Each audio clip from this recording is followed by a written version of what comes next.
I think one of the biggest lies we've been told about love is that you'll just know when you've met the right person.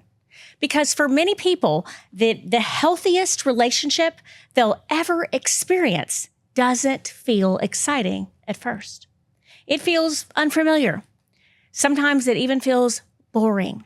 And that's exactly why so many people spend years chasing emotionally unavailable partners while quietly losing interest in the people who would actually love them well.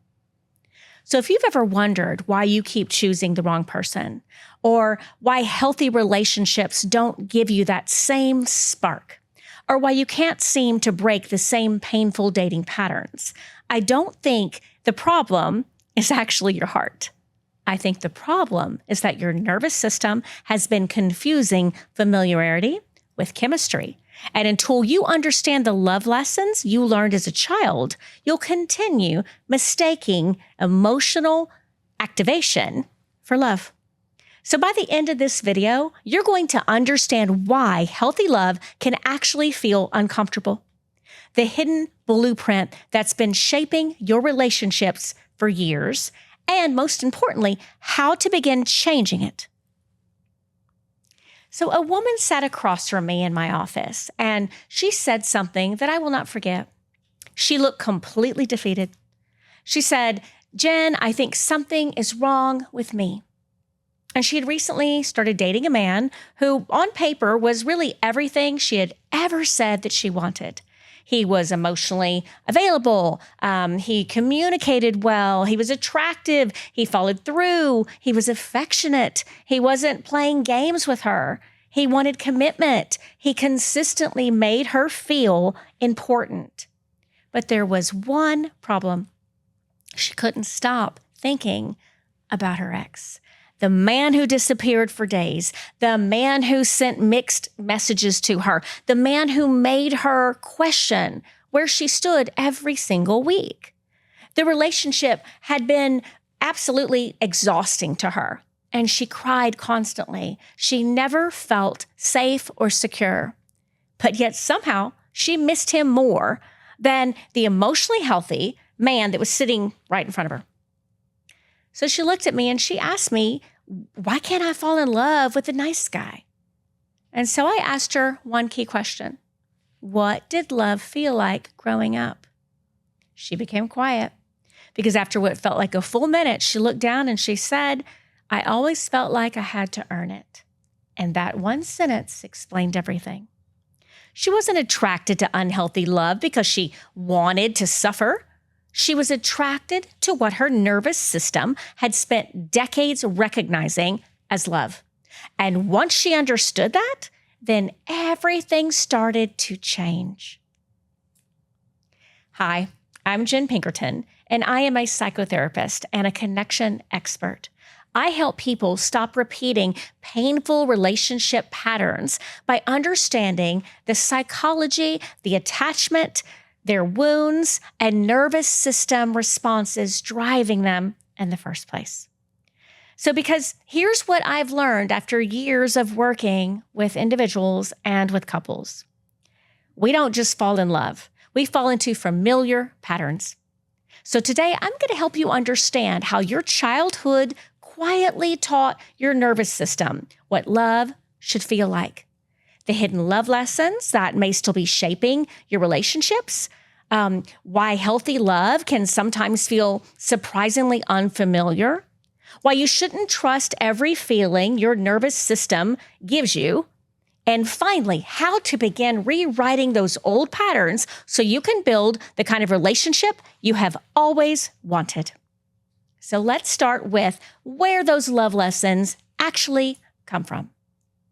So one of the biggest misconceptions I hear is that our childhood only influences our memories. But I don't think that's true.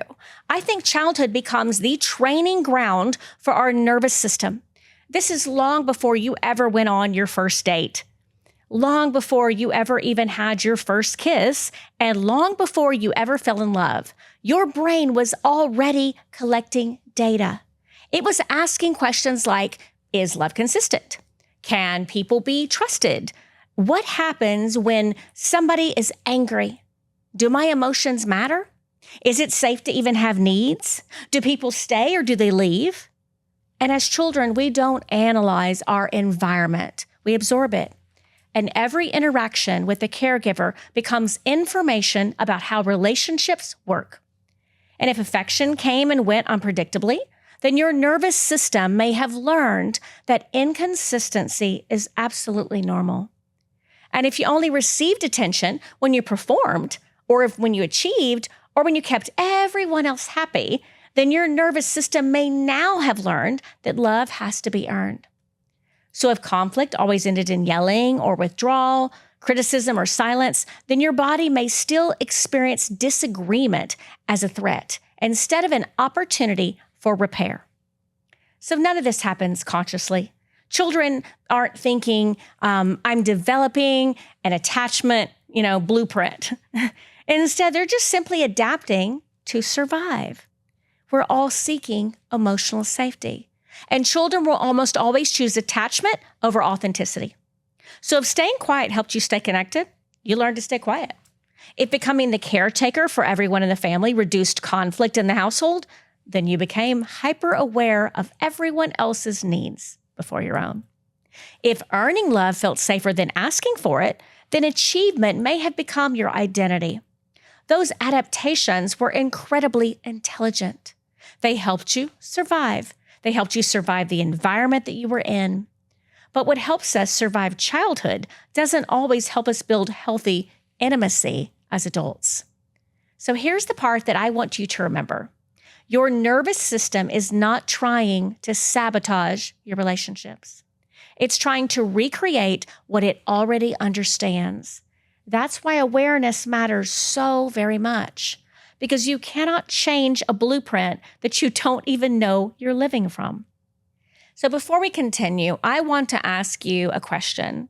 Have you ever actually measured the health of your relationship or even the health of how you are relationally? Most people haven't. They know that something feels off, but they can't quite identify what that is. And that's exactly why I created the Pinkerton Relational Health Index, or the PRHI. This is a free relationship quiz, and it's an assessment that helps you identify your strengths and your greatest opportunities for growth. And this is across areas that matter most, including emotional safety, communication, conflict, trust, attachment, friendship, intimacy, and more. So because awareness is always the first step towards transformation, you can't change what you can't see. So if you'd like to discover your own relationship blueprint, click the link below and take the PRHI. Okay, now let's go back to looking at the specific love lessons that so many of us unknowingly carry into adulthood. One of my favorite questions to ask clients is this: if I had grown up in your home, what would I have learned about love? Not what your parents told you, but what did they show you? Because children don't become who they're told to become. They become what they repeatedly and consistently experience. So maybe you grew up in a home where conflict was never discussed and everyone pretended that everything was fine all the time, or until someone finally exploded. If that's what you watched, your nervous system may have learned that conflict is absolutely dangerous and it's something to avoid instead of something that can actually deepen connection. Maybe love felt unpredictable. Some days there was warmth, other days there was criticism, silence, or emotional distance. Your nervous system may have learned that love comes and goes without warning. And this leaves you constantly wondering where you stand. Or maybe you became the peacemaker, the caretaker, the child who made everyone else in the family happy. You learned to monitor everyone else's emotions before at all paying attention to yours. Or maybe achievement became your love language. Straight A's, sports, being the leader, being successful, being perfect. And somewhere along the way, your nervous system quietly concluded, maybe if I perform well enough, I'll finally be worthy of love.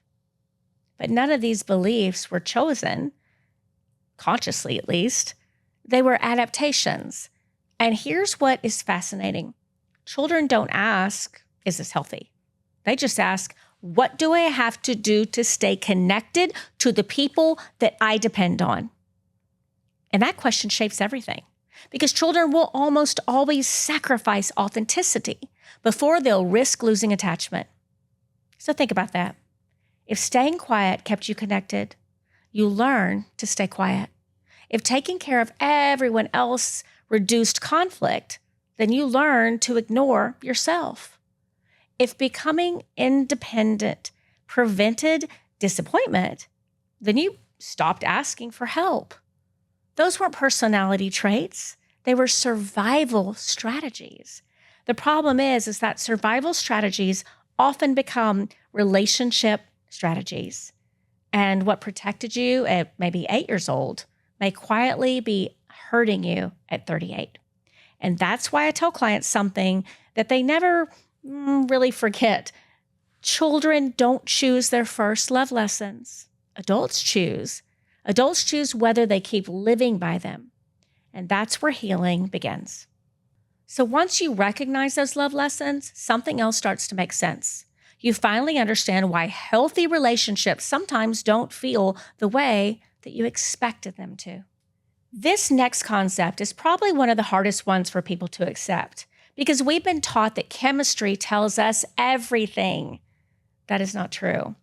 Chemistry tells us something, but not always what we think. And one of the biggest myths about relationships is that chemistry equals compatibility. And sometimes chemistry is simply familiarity.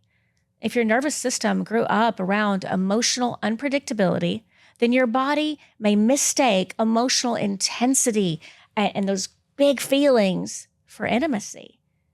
And that's why someone who's hot and cold can feel incredibly exciting, not because they're your person or your soulmate, but it's because they're activating a pattern in your nervous system that has practiced for decades.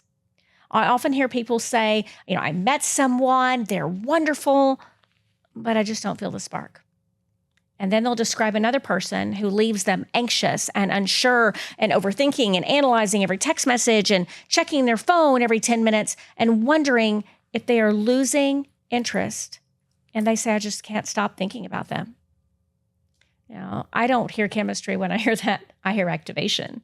And there is a huge difference, because anxiety and attraction can feel remarkably similar inside the body. Your heart races. You're thinking about them all the time. This is constant. You crave reassurance. You cannot focus. But ask yourself this question. Do you feel peaceful after spending time with them? Or do you feel emotionally exhausted? Healthy love should bring moments where your body can finally exhale. This is your calm. That doesn't mean healthy relationships aren't exciting. They absolutely can be. Research from experts like Esther Perel reminds us that long-term desire thrives on curiosity, on novelty, on playfulness, and maintaining a sense of aliveness. But aliveness is very different from emotional instability. One is going to create excitement. The other is going to create anxiety. And too many people have confused the two things. So I tell clients all the time, butterflies are not always a sign that you've met the right person. Sometimes they're merely a sign that your nervous system has recognized an old wound. That does not mean you should ignore your feelings. It means you should become curious about them. And so instead of asking, do I have chemistry with this person? Try asking, what is my nervous system recognizing? And that single question can completely change the way you date. Because healing isn't about forcing yourself into choosing someone that you don't have chemistry or like. Healing is learning that peace isn't boring. Consistency isn't boring. Emotional availability isn't boring. It may simply be something that you've never yet experienced, or not experienced long enough for your nervous system to recognize as love. And the beautiful part is this: The more you experience healthy love, then the more familiar healthy love becomes. But there's one mistake I see people make, even after they learn all this. They assume that every feeling they have must be telling them the truth. And that's where we need to be very careful, because not every feeling deserves to be believed. Sometimes it deserves to be understood first. So one of the biggest shifts that I can help clients make is this. Just because you feel something doesn't automatically make it true. Now, before you misunderstand what I'm saying, I am not saying that your feelings are not real. Of course, all feelings are valid, but feelings are information. They're not always accurate interpretations of what's happening today. Sometimes they're accurate reflections of what happened years ago. So think about this. Have you ever had an argument with your partner and it felt so much bigger than what you were even arguing about, than the actual disagreement? Maybe they were running late. Maybe they forgot to text you or call you. Maybe they seemed distracted after work. So logically, you know those things don't automatically mean that they don't love you. But suddenly your body feels anxious, rejected, not important, abandoned. Why? That happens in a millisecond because your nervous system isn't just responding to your partner. It's responding to every experience that you've ever had that taught you what those moments meant. So this is why I tell clients that our triggers are often messengers. They're inviting us to ask a deeper question. Is this reaction about what's happening today? Or is it about what my nervous system has told me or what it learned yesterday? And that question dictates and creates what I call the power in the pause. Instead of reacting automatically, I want you to learn how to respond. And that's with curiosity. Instead of assuming, you have to investigate. Instead of saying, my partner made me feel this way, you begin asking, what is this feeling trying to protect me from? That doesn't mean your partner is never responsible. Sometimes your partner is going to absolutely contribute to your pain or hurt you. But emotionally healthy people learn to separate a current reality from an old programming. Because when we don't, then we're going to expect today's relationships to pay for all of yesterday's wounds. And that's a burden that no relationship can carry or sustain. So one of my favorite reminders is this: your feelings deserve to be honored. They also deserve to be examined, because healing isn't believing every single thing that you feel. Healing is understanding the why you feel it. And once you understand that, you finally have the freedom to choose something different. So if these love lessons aren't permanent, then how do we actually change them? And that's where the hope begins. You can rewrite your love blueprint. So if you've recognized yourself anywhere in today's conversation, I don't want you to walk away thinking, I guess this is just who I am, because it isn't. Your childhood may explain your patterns, but it does not have to predict your future.